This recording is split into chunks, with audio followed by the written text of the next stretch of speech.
I always saw it as kind of, I'd love to do a big spectacle in esports, you know, because I'd see like Dota and CSGO and stuff. And yes, these events are massive, but it's still 2 teams of 5 on the stage, you know, and I wanted to fill a stadium with people and put like 100 people in the center. And, you know, and that kind of big, like spectacle in esports rather than just 2 teams of 5. Is that where you see the game going? I hope so.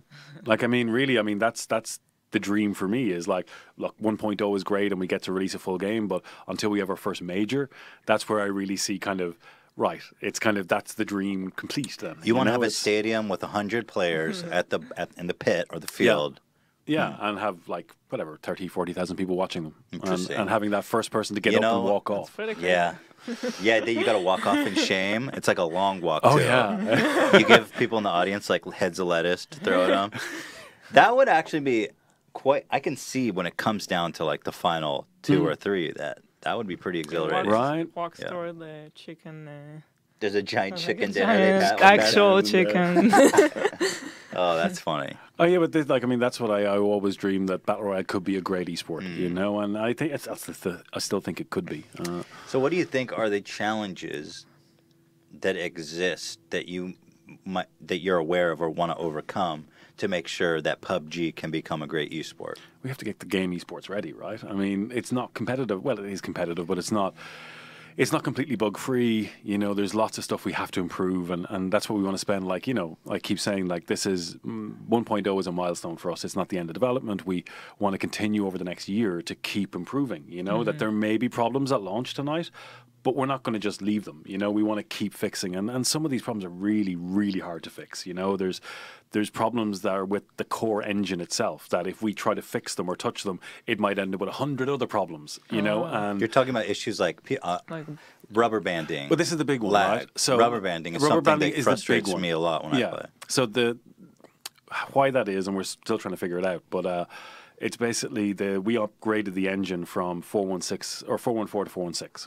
right? And that change gave us a lot of network problems, and we're still trying to figure out why those are occurring.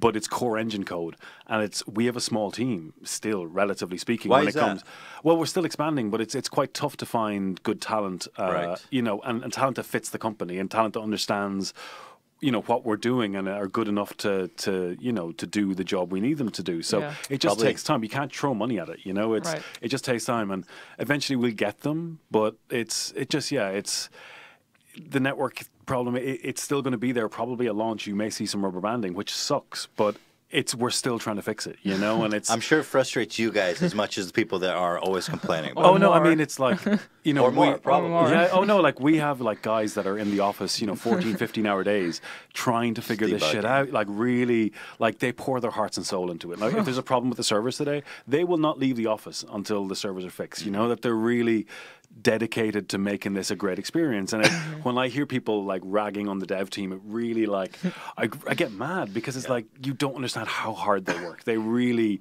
you know, and some people are like, oh, but we pay, you know, this, we expect them to work 24 hours a day, you know. It's like, what the fuck? Part of the issue is that the game has become almost unreasonably successful. It's a pre-release, or at least until tonight is the official release, right? That's right. And so you've sold 25 million copies, and then people forget that this is a pre-release, and people are expecting, because you guys have so much revenue coming in, that there's no excuse. There's no excuse, right? Oh no, but I mean, even our servers and like, you know, functions like Battle Line and stuff, it costs us millions of dollars, you know, per month. You know, per month for servers, for all these additional costs that, like, yes, we have made some money from selling the game, but there's all these additional costs that you don't realize, you know, and we have tried throwing monies at servers, but it doesn't fix them. You know, it's like, it takes time. And a lot of these, as I said, are really their core engine issues that you have to do them very carefully, because, like, that's why we couldn't update the live servers with the test build, was because there were so many issues with the test build, because it was a different version of the engine,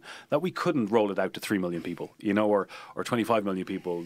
You know, we just couldn't do that to the player base. That's why we had to keep the live version was stable. It wasn't great, but it was stable.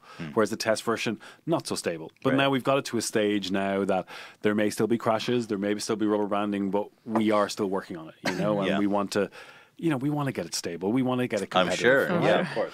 So gameplay-wise, what do you see are the challenges to becoming a competitive game? We just need to balance stuff like the blue zone. You know, we really do need to do some passes on the blue zone to make it more competitive and fairer for players. For people who don't know what the blue zone is, in the game, this battle royale genre, I guess you would call it, there's an ever-shrinking play zone, basically. There's an ever-shrinking play zone. The timer runs out, and there's this blue cancer that creeps towards you. And if you don't stay inside the blue wall, you die.